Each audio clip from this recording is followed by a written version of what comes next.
Salut, je m'appelle Michel Bélanger. Moi, je suis conseiller en développement durable au Cégep de Sherbrooke. Aujourd'hui, je voulais te parler un petit peu d'environnement, de ce qui se passe au Cégep. Si tu viens parmi nous, je vais le faire en répondant à quatre questions que je me fais souvent poser. Alors, on y va. Première question. Comment se rendre au Cégep? Par quel moyen de transport se rendre au Cégep? Souvent, on pense que, en fait, on pense au plus simple, hein, prendre une voiture ou enfin, je vais pouvoir avoir mon char, mais en fait, on oublie que un char, ça coûte cher, il faut mettre l'essence, payer des assurances, entretenir, changer les pneus d'hiver. Il faut aussi payer sa vignette de stationnement au cégep. Et en plus, ben, un auto, ça pollue. Donc, on a certainement d'autres alternatives. Tu peux prendre l'autobus. Tous les étudiants au cégep, avec leur carte étudiante, ça leur permet de prendre l'autobus sans frais. Donc, il y a un petit frais qui est payé par chaque étudiant au début de la session. Et après, tout le monde peut prendre les autobus de Sherbrooke gratuitement. Si vous habitez plus loin, on a aussi là un rabais de 30 qui est offert sur les cartes d'autobus des autres réseaux d'autobus alentours. Voilà. Fait que l'autobus, c'est probablement le plus simple. Sinon, en covoiturage, si vous trouvez une équipe de covoitureurs, on offre aussi des rabais pour que ça coûte moins cher. Et à vélo, ben, on a des supports à vélo sur le campus. On a des abris sécurisés pour les vélos qui valent un peu plus cher avec un accès aux douches pour être bien propre, sentir bon dans nos cours. On a aussi du prêt de vélo pour ceux qui veulent essayer ça d'un côte, ne savent pas trop.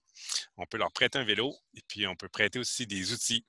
Puis évidemment, ben, le moins compliqué, pour ceux qui habitent pas loin, venez à pied. Donc à retenir, attendez avant d'acheter une voiture, ça coûte cher. Vous avez peut-être, en fait, vous avez sûrement une meilleure option. Vous pouvez toujours aller sur embarquestrie.ca pour voir un petit peu vos options de votre maison jusqu'au cégep. Deuxième question. À part le transport durable, que fait le cégep en environnement?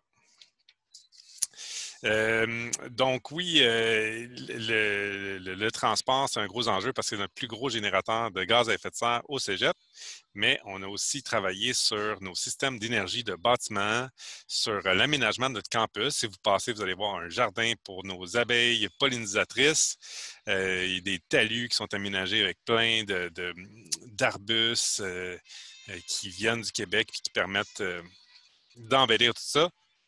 Et aussi, on a le tri du compost, matière recyclable, déchets, donc ce qu'on appelle les collectes 3 voies, comme que vous avez à la maison. Mais on les a partout au cégep.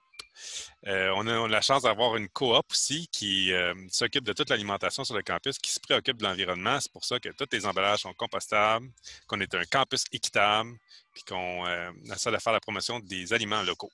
Fait à retenir, le cégep va être un bon exemple de bonne gestion en environnement. Troisième question plutôt. Comment s'impliquer en environnement comme étudiante et étudiant? Il y a plusieurs façons de s'impliquer. Il y a notamment différents comités de l'Association étudiante du Cégep de Sherbrooke, qu'on appelle l'AEX. Il y a entre autres le comité écolo, le comité FRIP, le comité jardin.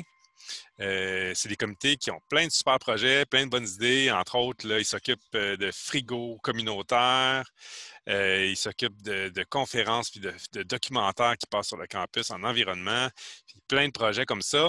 En plus, en s'impliquant dans des comités comme ça, ben, les étudiants et étudiantes, ils ont accès à des budgets là, de leur association. Fait que ça permet d'avoir de l'argent pour faire plein de beaux projets. Sinon, il y a aussi un comité de développement durable au cégep. Ça permet de s'impliquer avec la direction pour prendre les décisions, les grandes décisions en environnement. Puis il y a plein d'autres petits comités d'action qu'on appelle, là, où on travaille sur le transport durable, sur l'aménagement du campus et plein de beaux thèmes comme ça.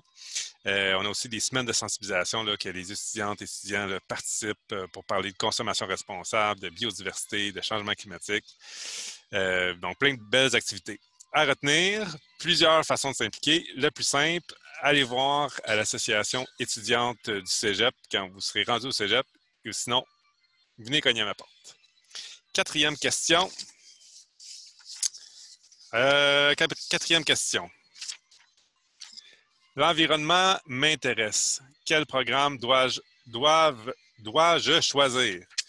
Donc, en fait, il y a des programmes qui sont directement liés à l'environnement au cégep, comme exemple technique de bioécologie ou environnement, hygiène et sécurité au travail. Donc là, l'environnement est au cœur de ces programmes-là. Par contre, beaucoup d'autres programmes là, vont intégrer l'environnement même si on ne pense pas nécessairement à l'environnement quand on lit le titre du programme, comme mettons en gestion et technologie plutôt d'entreprises agricoles, on traite beaucoup d'agriculture biologique ou en technologie du génie civil, ils font plein de projets avec l'environnement en tête, même chose en géographie. Donc, on a plusieurs programmes qui mettent l'environnement vraiment au cœur de leur préoccupation. Puis, dans la formation générale, là, les cours que tous les étudiants suivent, aussi, là, on aborde l'environnement comme en philosophie ou en éthique.